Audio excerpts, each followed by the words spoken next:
जो हारता है वो जिम्मेदार तो किसी और को ही ठहराता है। ये थोड़ी कहता है कि मेरी वजह से मैं चुनाव हारा हूँ, मेरी छवि बुरी थी, मैं चोर था या ये था या वो था। ये थोड़ी कहेगा आदमी। ये जाहिर सी बात है, आजम उसका परिवार चोर उचक्के हैं सारे उसके घर में। ये कोई छुपी हुई चीज तो नहीं, और साबित भी होगी, कानूनी तरीके से साबित हो गई है कि उन्होंने डाका डाला है, चोरी करी है, फ्रॉड किया है, सरकारी संपत्ति हड़प हड़पी है, हवाला में लिप्त है, हर चीज तो उसके उनके ऊपर है। तो ये थोड़ी कहेंगे इस वजह से वो हारे। वो तो ये कहेंगे अरे उसने बेईमानी कर दी, उसने ये कर दिया, उसने वो कर दिया, तो औरों के ऊपर इल्जाम डालते। जो आज उन लोगों के साथ हो रहा है, उन्होंने कितनों के साथ किया, इस चीज के बारे में सोचो और तौबा करें और माफी मांगे उन लोगों से जिसकी बद्दुआ, जिसकी हाय इन लोगों के ऊपर लगी। और ये सारी चीजें एक तरफ, मुसलमान होते हुए जिसने कुरान की बेअदबी करी उसकी तो माफी नहीं है, उस पर तो फिटकार आनी है, और ये उसी का है जवाब। हमारे साथ इस वक्त बातचीत करने के लिए मौजूद हैं पूर्व मंत्री नवाब कासिम अली खान उर्फ नवेद मियां। उनसे बातचीत करेंगे। जी नवेद मियां, आपसे जानना चाहेंगे, आपने जो है चुनाव में जो है काफ़ी जो है बीजेपी प्रत्याशी आकाश सक्सेना जो है उन्हें सपोर्ट किया, हाँ, उसी के नतीजे से आज वो जीत पाए, क्या कहना चाहिए? नहीं, उसकी वजह से नहीं, हम लोग सब एक उनके सब लोगों ने मदद करी। मैं अकेला ही नहीं था, उनके साथ और भी लोग थे, बहुत लोगों ने, सबने, हमारी एक कलेक्टिव एफर्ट थी और उनकी अपनी मेहनत। और मैं समझता हूँ कि रामपुर में इस वक्त मौजूदा हालातों में इलेक्शन जो होता है उसका मैनेजमेंट बहुत ज़रूरी होता है, बहुत ज़रूरी होता है। और मुझे लगता है कि पूरा जो इलेक्शन ये लड़ा गया है, पूरे ज़िले में इतने सारे नेता हैं मुझ समेत, सबसे अच्छे जो मैनेजमेंट स्किल्स हैं चुनाव के वो आकाश सक्सेना में। वो जानते थे कि उनके साथ क्या क्या उनके फेवर में था, क्या क्या उनके खिलाफ था। उन्होंने सबको मद्देनज़र रख के उस हिसाब से उन्होंने प्लानिंग करी और उनकी प्लानिंग कामयाब रही।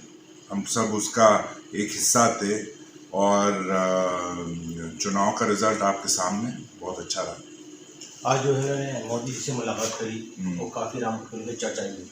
हाँ बिल्कुल, क्योंकि मैं समझता हूँ आकाश सक्सेना का जीतना ही रामपुर के इतिहास में एक बहुत बड़ा एक चमत्कार है और सुनहरा पन्ना है, क्योंकि जो यहाँ से कोई गैर मुस्लिम आज तक विधायक नहीं बन पाया, पहली बार आज़ादी से पहली बार यहाँ एक गैर मुसलमान विधायक बना है। उसी तरीके से जैसे मिलक बिलासपुर में, आज़ादी से मिलक बिलासपुर में आज तक कोई मुसलमान विधायक नहीं बना, मैं अकेला और आखिरी था, उसी तरीके से। तो लोगों का मूड भी बदला हुआ है और लोगों को अब चेंज भी चाहिए, क्योंकि सिर्फ इसमें जलसों में गालियां बकना, मजाक उड़ाना, इस पूरे चुनाव में आजम ने एक बार भी पब्लिक को, जनता को ये नहीं बताया कि वो जनता को देगा क्या। उसके दिमाग में जनता के रोजगार के लिए, उद्योग के लिए, रोजमर्रा की जो परेशानियां हैं लोगों को, उसको सुधारने के लिए कोई प्लान है? आज तक उसने ये प्लान नहीं बताया। सिर्फ ये कि 1857 में ये हुआ और 200 साल पहले ये हुआ और 1000 साल पहले ये हुआ, वो ही रागलापता रहा। ये बातें तो लोग इतिहास की किताबों में भी पढ़ सकते हैं, उसके मुझसे सुनने की क्या ज़रूरत है। तो उसके पास कुछ नहीं था, वो तो बस अपने जैसा वो बोलता है, शोले का एक डायलॉग था, उसको थोड़ा बहुत चेंज करके वही सुना दिया। तो ये ऐसे चुनाव थोड़ी जीते हैं।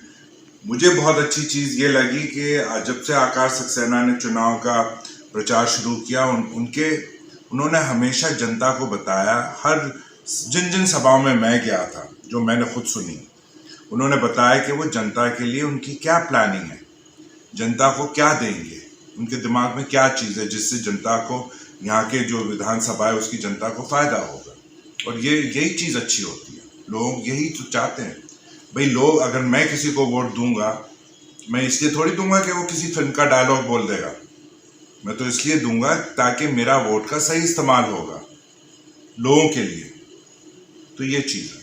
क्या आजम खान है, आजम खान के बेटे अब्दुल्ला आजम या आसिम राज आए हैं, तो चुनाव में आरोप भी लगा रहे थे कि वोट पड़ लेने दी है और वोट डालने दी है। देखो, जो हारता है वो जिम्मेदार तो किसी और को ही ठहराता है। ये थोड़ी कहता है कि मेरी वजह से मैं चुनाव हारा हूँ, मेरी छवि बुरी थी, मैं चोर था या ये था या वो था, ये थोड़ी कहेगा आदमी।